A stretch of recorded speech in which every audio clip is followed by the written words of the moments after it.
Rise and shine. Good morning. This is knowledge time. Welcome, alchemists. Today I'll be reading from the book The Laws of Human Nature by Robert Greene. Currently, I am in chapter 12, Reconnect to the Masculine or Feminine Within You, the Law of Gender Rigidity, Part 3, Gender Projection Types. Although there are infinite variations, below you will find 6 of the more common types of gender projections. You must use this knowledge in 3 ways. First, you must recognize in yourself any tendency toward one of these forms of projection.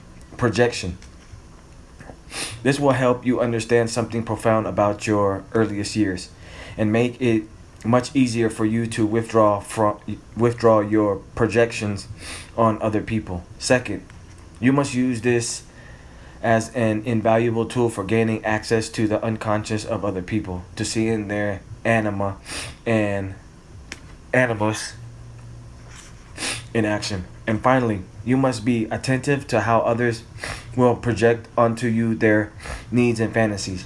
Keep in mind that when you are the target of other people's projections, the temptation is to want to live up to their idealization of you, to be their fantasy. You get caught up in their excitement and you want to believe you are as great, strong, or empathetic as they imagine. Without realizing it, you begin to play the role they want you to play. You become the mother or father figure they crave. Inevitably, however, you will come to resent this. You cannot be yourself. You are not appreciated for your true qualities. Better to be aware of this dynamic before it entraps you. Excuse me, my allergies. The devilish romantic. For the woman in this scenario, the woman who fascinates her, often older and successful, might seem like a rake, the type who cannot help but chase after young women. But he is also romantic. When he's in love, he showers the women with attention. She decides she will seduce him and become the target of his attention. She will play to his fantasies. How can he not want to settle down with her and reform himself? She will bask in his love. But somehow he is not as strong, masculine, or romantic as she had imagined.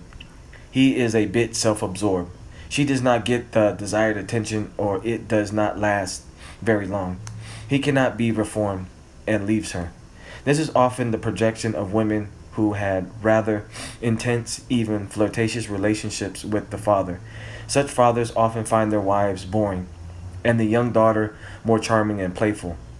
They turn to the daughter for inspiration. The daughter becomes addicted to their attention and adept to playing the kind of girl that daddy wants. It gives her a sense of power. It becomes her lifelong goal to recapture this attention and the power that goes with it. Any association with the father figure will spark the projecting mechanism, and she will invent or exaggerate the man's romantic nature. A prime example of this type would be Jacqueline Kennedy Onassis. Jack Bouvier, her father adored his $2, but Jacqueline was his favorite. Jack was devilishly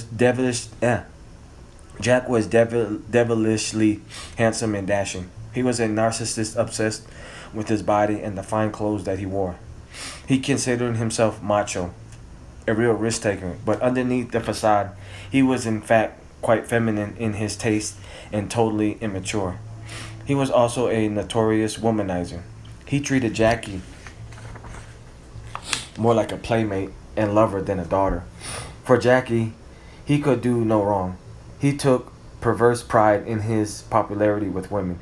In the frequent fights between her mother and father, she always took his side. Compared to the fun-loving father, the mother was prudish and rigid, spending so much time in his company even after her parents' divorce and thinking of him constantly.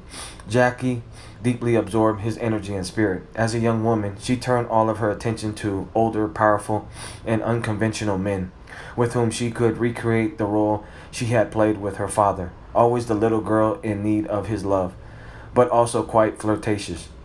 And she was continually disappointed in the men she had chosen. John F. Kennedy was the closest to her idea, for in so many ways he was like her father in looks and in spirit. Kennedy, however, would never give her the attention she craved. He was too self absorbed. He was too busy having affairs with other women. He was not really the romantic type. She was continually frustrated in this relationship, but she was trapped in this pattern. Later marrying Aristotle Onassis, an older, unconventional man of great power, who seemed so dashing and romantic, but who would treat her horribly and cheat on her continually. Women in this scenario have been trapped by the early attention paid to them by the father. They have to be continually charming, inspiring, and flirtatious to elicit that attention later on. Their animus is seductive, but with an aggressive masculine edge, having absorbed so much of the father's energy, but they are in continual search for a man who does not exist. If the man were completely attentive and tirelessly romantic, they would grow bored with him. He would be seen as too weak. They are secretly drawn to the devilish side of their fantasy man and to the narcissist that comes with it. Women trapped in this projection will grow resentful over the years about how much energy they have to expend playing to men's fantasies and how little they get in return. The only way out of the trap for such women is to see the pattern itself, to stop mythologizing the father, and to focus instead on the damage he has caused by the inappropriate attention he paid to them.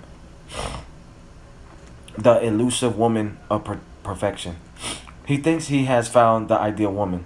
She will give him what he's been missing in his prior relationships, whether that's some wildness, some comfort and compassion, or a creative spark. Although he has had few actual encounters with the woman in question, he can imagine all kinds of positive experiences with her. The more he thinks of her, the more he's certain he cannot live without her. When he talks of this perfect woman, you will notice there is not a lot of concrete detail about what makes her so perfect. If he does manage to forge a relationship, he will quickly become disenchanted. He's not who he thought he was. She misled him. He then moves on to the next woman to project his fantasy onto. This is a common form of male projection. It contains all of the elements he thinks he never got from his mother, never got from the other woman in his life. This ideal mate will haunt his dreams. She will not appear to him in the form of someone he knows.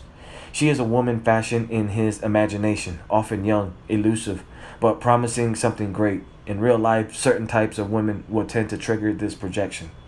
She is usually quite hard to pin down and conforms to what Freud called the narcissistic woman, self-contained, not really needing a man or anybody to complete her.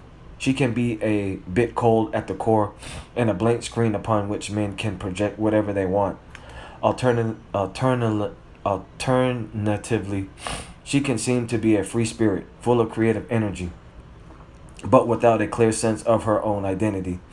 For men, she serves as a muse, a great spark to their imagination, a lure to loosen up their own rigid mind. The men prone to this projection often had mothers who were not totally there for them. Perhaps such a mother expected the son to give her the attention and validation she was not getting from her husband. Because of this reversal, when the boy becomes a man, he feels a great emptiness inside that he constantly needs to feel. He cannot exactly verbalize what he wants or what he missed, hence the vagueness of his fantasy. He will spend his life searching for the elusive figure and never settle on a flesh and blood female. It's always the next one who will be perfect. If he falls for the narcissistic type, He will repeat the problem he experienced with his mother, falling for a woman who cannot give him what he wants. His own anima is a bit dreamy, introspective, and moody, which is the behavior he will tend to exhibit when in love. Men of this type must recognize the nature of their pattern. What they really need is to find and interact with the real woman, accept her inevitable flaws, and give more of themselves. They often prefer to chase their fantasy because in such a scenario, they are in control and have the freedom to leave when reality sets in. To break the pattern, such men will have to give up some of this control. When it comes to their need for a muse, they must learn to find such inspiration from within, to bring out more of the anima within themselves. They are too alienated from their own feminine spirit and need to loosen up their own thought processes. Not needing this wildness from their fantasy woman, they will better relate to the actual women in their life. The lovable rebel. For the woman, for the woman who is drawn to this type, the man who intrigues her as has a noticeable disdain for authority. He is a nonconformist, unlike the devilish romantic. This man will often be young and not so successful. He will also tend to be outside her usual circle of acquaintances. To have a relationship with him would be ever so slightly taboo. Certainly her father would not approve, and perhaps not her friends or colleagues. If a relationship does ensue, however, she will see a totally different side to him. She can't hold down a good job, not because he's a rebel, but because he's lazy and ineffectual. Despite the tattoos and shaved head, he's quite conventional, controlling, and domineering. The relationship will break apart, but the fantasy will remain. The women with this projection often had a strong patri- patri- patriarchal father who was distant and strict. The father represents order, rules, and convention. He was often quite critical of his daughter. She was never good or pretty or smart enough. She internalized this critical voice and hears it in her head all the time. As a girl, she dreamed of rebelling and asserting herself against the father's control, but too often she was reduced to obeying and playing the deferential daughter. Her desire to rebel was repressed and went into her animus, which is quite angry and resentful. Instead of developing the rebelliousness herself, she looks to externalize it in the form of the rebellious male. If she senses a man might be like this based on his appearance, she will project fantasies that are charged and sexual. Oftentimes, she chooses a man who is relatively young because this makes him less threatening, less of a patriot. But his youth and immaturity make it almost impossible to form a stable relationship, and her angry side will come out as she grows disenchanted. Once a woman recognizes she is prone to this projection, she must come to terms with a simple fact. What she really wants is to develop the independence, assertiveness, and power to disobey in herself. It is never too late to do so, but these qualities must be built up and developed in small steps. Everyday challenges in which she practices saying no, breaking some rules, etc., becoming more assertive. She can begin to have relationships that are more equal and satisfying. The fallen woman. To the man in question, the woman who fascinates him seems so different from those he has known. Perhaps she comes from a different culture or social class. Perhaps she is not as educated as he is. There might be something dubious about her character and her past. She is certainly less physically restrained than most women. He thinks she's earthy. She seems to be in need of protection, education, and money. He will be the one to rescue and elevate her. But somehow, the closer he gets to her, the less it turns out as he had expected. In Swan's Way, Volume 1 of the novel In Search of Lost Time by Marcel Proust, the protagonist, Charles Swan, based on a real person, is an aesthete, a connoisseur of art. He is also a Don Juan who is definitely afraid of any relationship or form of commitment. He has seduced many women of his class, but then he meets a woman named Odetta, who is from a decidedly different social circle. She is uneducated, a bit vulgar, and some would say she is courtesan. She intrigues him. Then one day, while starting at a reproduction of a biblical scene from a Botticella fresco, he decides he resembles a woman in the painting. Now he is fascinated and begins to idealize her. Odetta must have had a hard life, and she deserves better. Despite his fear of commitment, he will marry her and educate her in the finer things of life. What he doesn't realize is that she what he doesn't realize is that she does not at all resemble the woman he fantasizes about. She is extremely clever and strong-willed, much stronger than he is. She will end up making him more she will end up making him her passive slave as she continues to have affairs with other men and women. Men of this type often had strong mother figures in their childhood. They became good, obedient boys, excellent students at school. Consciously, they are attracted to well-educated women, to those who seem good and perfect. But unconsciously, they are drawn to women who are imperfect, bad, or dubious character. They secretly crave what is the opposite of themselves. It is the classic split of the mother slash whore. They want the mother figure for a wife, but feel a much stronger physical attraction to the whore, the fallen woman, the type who likes to display her body. They have repressed the playful, sensual, and earthy sides of the character they had as boys. They are too rigid and civilized. The only way they can relate to these qualities is through women who appear to be so different from themselves. Like Swan, they find a way to idealize them with some highbrow reference that has no relation to reality. They project onto such women weakness and vulnerability. They tell themselves they want to help and protect them. But what really attracts them is the danger and naughty pleasures these women seem to promise. Underestimating the strength of such women, they often end up as their pawns. Their anima is passive and machistic.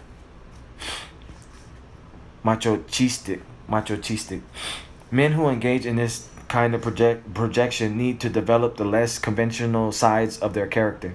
They need to move outside their comfort zone and try new experiences on their own. They require more challenges and even a bit of danger that will help loosen them up. Perhaps they need to take more risks at work. They also need to develop the more physical and sensual side of their character, not having to get what they crave by looking for the fallen woman type. They can actually begin to satisfy their urges with any type of woman, not passively waiting for her to lead them astray, but actively initiating the guilty pleasures. Excuse me. Oh man. The superior man. He seems brilliant, skilled, strong, and stable. He radiates confidence and power. He could be a high-powered businessman, a professor, an artist, a guru. Even though he may be older and not so physically attractive, his self-assurance gives him an attractive aura. For the women attracted to this type, a relationship with him would give her an indirect feeling of strength and superiority. In the novel Middlemarch, 1872, by George Eliot, the main character, Dorothy Brooke, is a 19-year-old orphan raised by her wealthy uncle. Dorothea is quite beautiful and would be a desirable match for marriage. In fact, a local young man named Sir James Chitham is actively courting her. But one evening she meets the much older Edward Casaubon, a wealthy landowner who has devoted his life to scholarly pursuits, and he intrigues her. She starts to pay him attention, and he courts her, much to the honor of her sister and uncle. To them he is ugly, with moles on his face and a shallow complexion. He slurps his food and talks very little. But to Dorothea, his face is full of a spiritual quality. He is too above people to care about etiquette. He talks little because no one would understand him. Being married to him would be like being married to Pascal or Kant.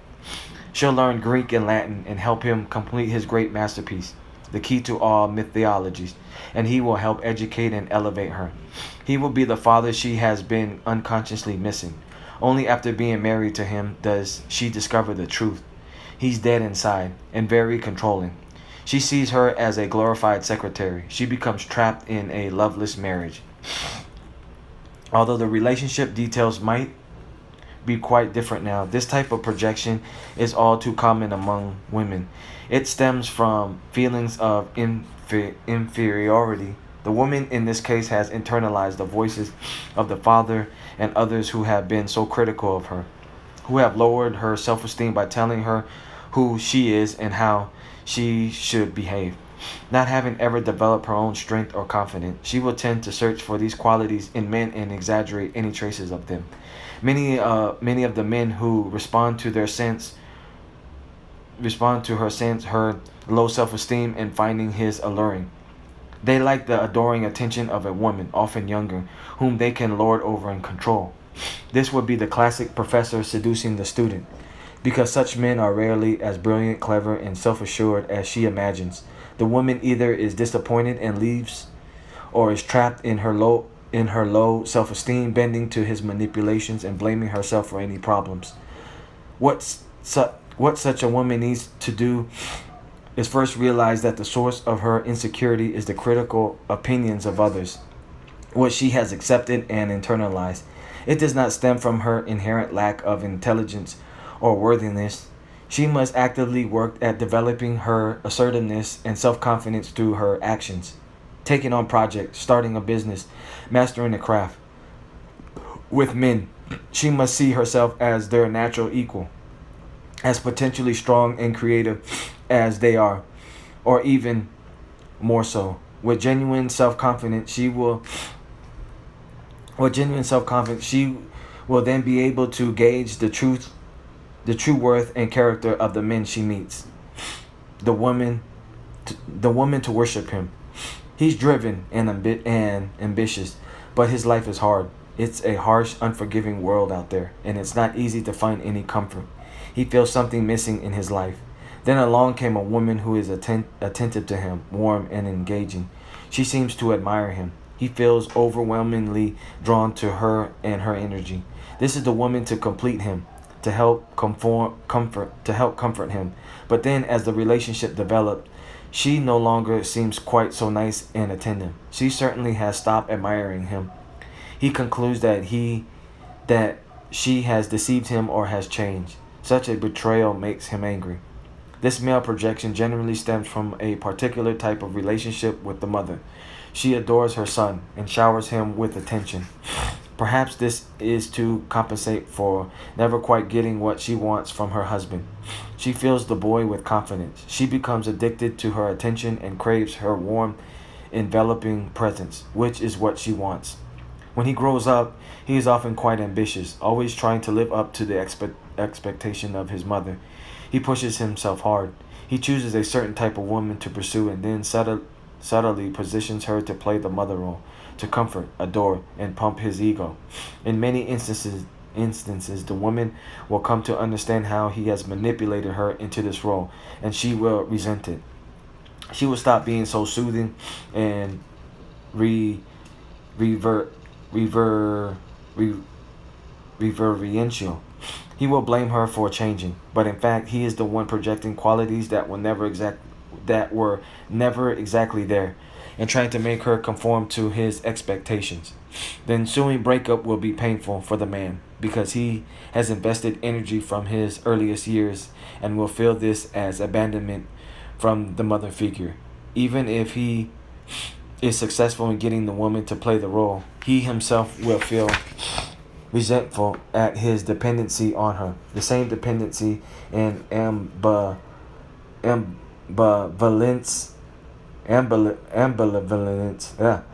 he had toward his mother. He may sabotage the relationship or withdraw. His anima has a sharp, recriminating edge, always ready to complain and blame. The man in this case must see the pattern of these relationships in his life. What this should signal to him is that he needs to develop from within more of the mothering qualities that he projects onto women. He must see the nature of his ambition as stemming from his desire to please his mother and live up to her expectation. He tends to drive himself too hard. He must learn to comfort and soothe himself, to withdraw from time to time and be satisfied with his accomplishments. He needs to be able to care for himself. This will drastically improve his relationships. He will give more. Instead of waiting to be adored and taken care of, he will relate to women as they are. And in the end,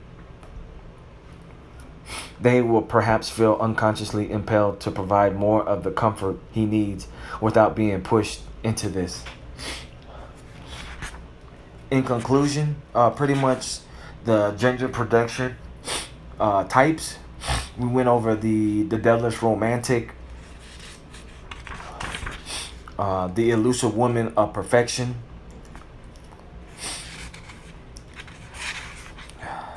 the fallen woman, the lovable rebel, the superior man, the woman to worship him. Out of these types, I think I can relate more to the superior man. It says he's brilliant, skilled, strong, and stable, and radiates. I've always had that type growing up. I think I've been like that because I didn't have a father figure. So I looked up, my father figure was the confident, powerful men. So I pretty much tried to follow along in those lines.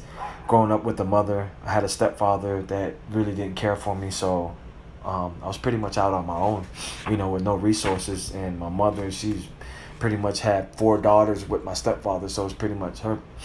I mean, it was a battle for her to try to even keep me. I mean, the way my stepfather was trying to, pretty much animal kingdom, he's trying to get rid of me.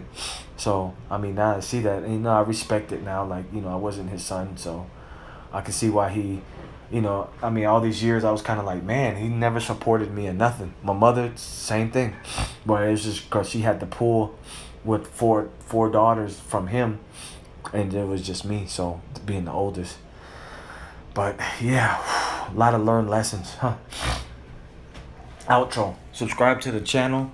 Comment any questions you have. Like if the information was inspiring for you. And share this knowledge with other alchemists. Also, follow me on Instagram for more progressive knowledge. My Instagram is Max_Bugatti_8008. I'm all about family first. I'm a global stock investor. I'm a filmmaker. I'm an aerospace botanist. I have a masculine confidence building program. And currently, I'm living in Cali, Colombia. While you're slaying dragons, I'll be taming them.